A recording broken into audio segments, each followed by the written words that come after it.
how to see through the sense of illusion. How to see through the sense of illusion. Seeing through the sense of illusion is the major task for all of us on the spiritual path. It's a seeing through the sense of illusion is the major task for all of us on the spiritual path. This sense of illusion is Maya, the darkness. The darkness is a modification of pure being, which was produced in order to bring forth creation.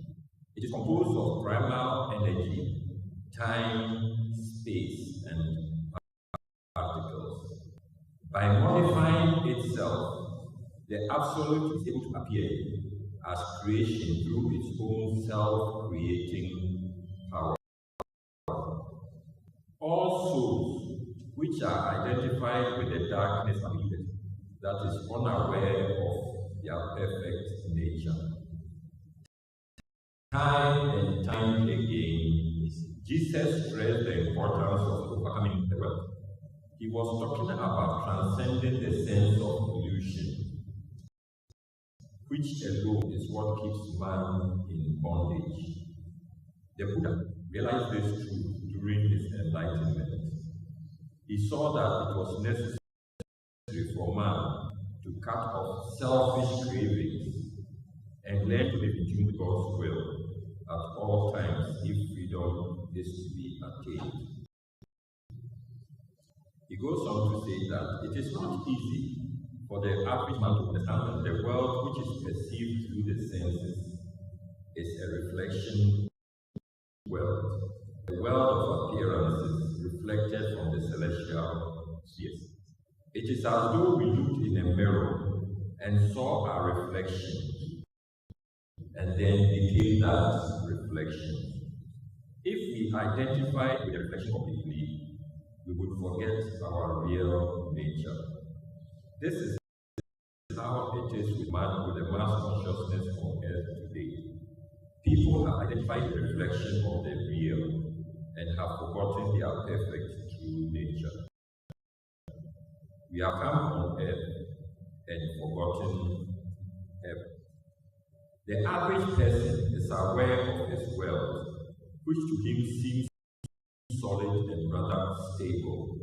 If a person is awakened a bit, he is also aware of another reality, something beyond the material world, and he is confused. Which is the real world? This is the question.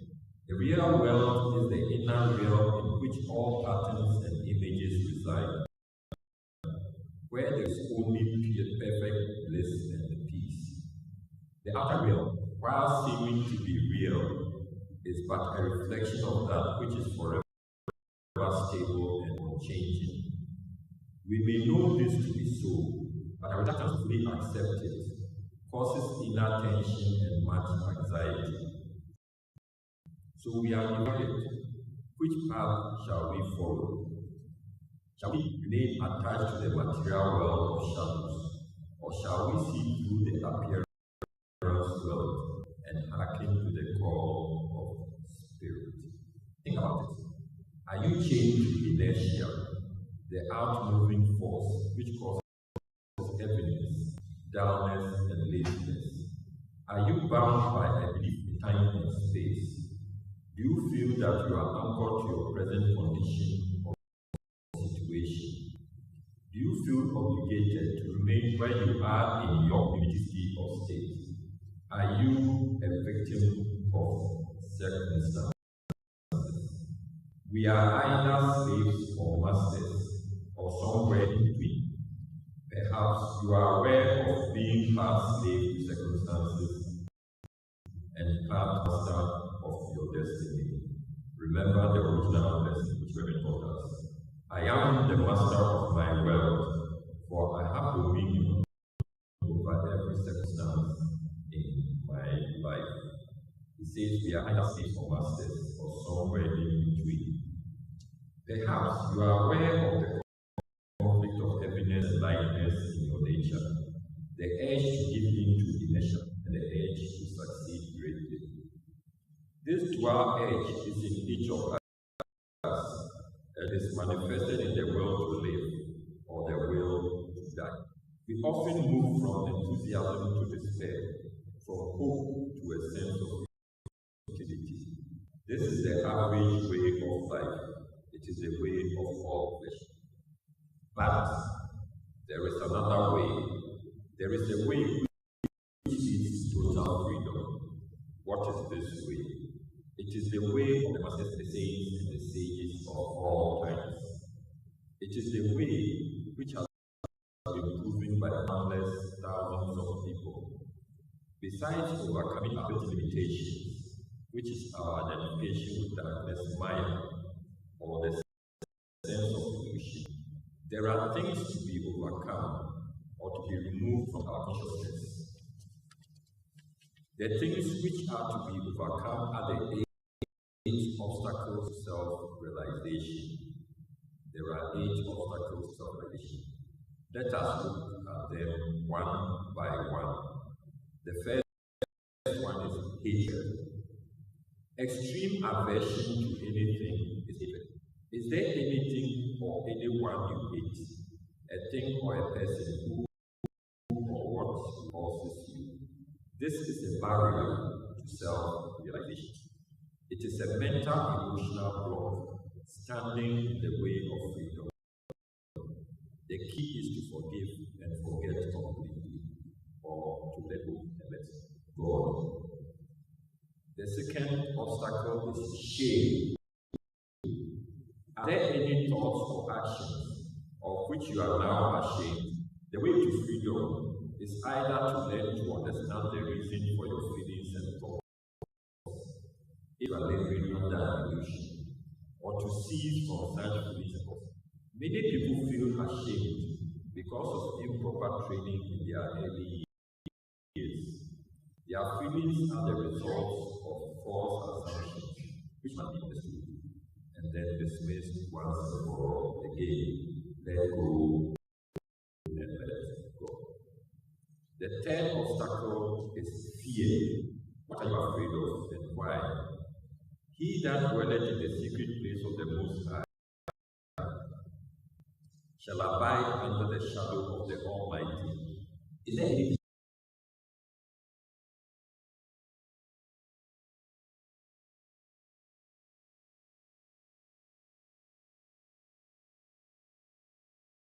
else, whatever that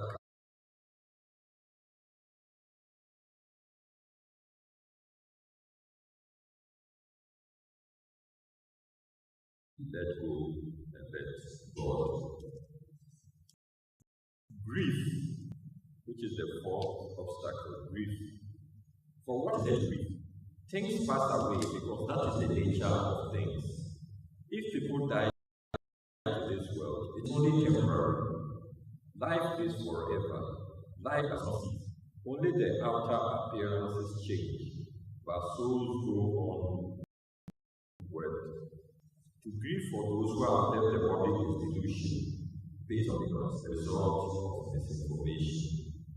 Ramana Maharshi said, the body idea is what makes the grievous thing. Let us remember that, or even not remember, let us practice meditation until we realize that we are not the body. Likewise, for us to seek proof of survival of the personality, or try to contact those who have departed, whether directly or through some is folly, and leads nowhere but to confusion. Our goal is self-realization and enlightenment. The same Maharaj said, did you know your disciples? Did you know your relatives before you were born? That you seek to know them after they die. The fifth one is condemnation. What is there to condemn? Everything is attractive to someone. This is the part that I like. It is everything is attractive to someone. If we do not see the beauty in something, a situation, or a person, it does not mean that someone else does not. You You see, that is why it is what we may hate them, but they are also loved. It says that if we do not see the beauty in something, a situation or a person, that does not mean someone else. We must learn to live at the level of our own acceptance, at the level of our own point of view. We must learn to live and let live, be able to allow other people the right to live as they see fit. Is a way of freedom, or the way to freedom. We are not all at the same level of understanding. It is very important. We are not all at the same level of understanding. Let us understand that others too can do what they want to do. Therefore, we must let others live through and experience what we have come through and experienced. There is no condemnation for those who are in Christ. There is no condemnation for those who enjoy the Christ conscious level of understanding. The sixth one is race prejudice. It is only an accident that we are born into the race in which we find ourselves. Who predetermines our conditions of birth? Why are we here? To be prejudiced because of the color of our skin or because of background is a mark of unawareness. We are born into a race either because of some desire or because of our unawareness of what will result. Certainly, there are some people with whom we would rather not associate, but it is a matter of distinction rather than the color of skin or rumors of background. It is more than outer appearances or background that determines an individual's birth. It is more than outer appearances or background that determines an individual's birth. Are you prejudiced? Stop being prejudiced. The seventh obstacle is family pride. There are some families which through generations have been helpful to mankind. If your family has not been especially helpful, what is the reason for pride? Some people say, our people came over on the Mayflower, or our people from the Revolutionary War, our people did this, or our people did that. And it goes on to say, nonsense. What has that to do with you? What have the opinions or actions of your ancestors, for good or ill? It is a matter of opinion, got to do with you and your present condition in life. Why be proud or embarrassed? You are you today, here and now. This is the main issue. You are you today, here and now. This is the main issue. Do something about yourself and forget about yourself. The eighth one is a smart sense of self-righteousness. Have you ever met a person who said, we, meaning their church group organization, have the truth? Sometimes it is easy to fall into the trap of becoming a believer instead of a doer, and to feel self-righteous and superior about it. This attitude makes the mind rigid and prevents the honest spirit of investigation, which could result in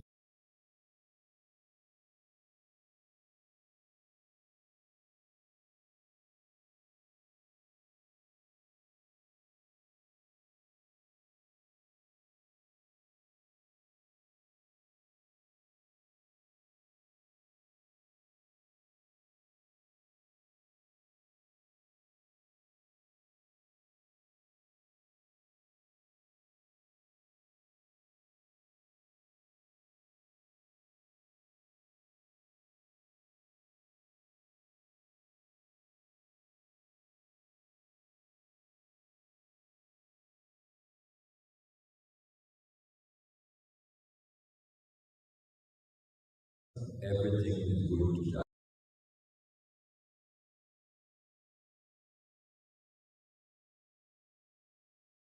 None of them help anybody or everybody. The fact that people see things the way you see them doesn't mean you should compare anybody. The sixth one is race prejudice. I think that one is mostly for people of other races. Of course, we shouldn't fall into that trap. The seventh one is family pride. Again, you shouldn't fall into that trap. If your family has done good for the family, be proud of it and use it to help others. The eighth one is a smart sense of self-righteousness. Know that the truth has no agenda. So long as they take their attention to God, they can know the truth. So don't believe that your church or your organization alone knows the truth. This eight offers freedom must be raised from the consciousness. It may take some honest self-evaluation, but it can be done. It must be done sooner or later. The way that is to conscious eternal life is not easy. It requires of us that we let go of everything in our nature that stands in the way of self-realization. It requires total transformation on all levels. No excuses are allowed to stand in the way, and no rationalization. And like that, it requires total transformation on all levels. You see, as we grow and mature in the spiritual path, we find out that we let go of our years. We have raised the truth, and we are new people. Think about it right now. Is there something in you that needs to be changed? Is there something you should do in order to grow spiritually that you are not doing? If you need help with a problem or further advice on how to change your thoughts and feelings, meditate. Very important. Let us practice meditation without faith. If you need be, Roy is saying, write him a letter and he will discuss these things with you. Unfortunately, Roy is not in the flesh, but his representatives are here. Those ministers and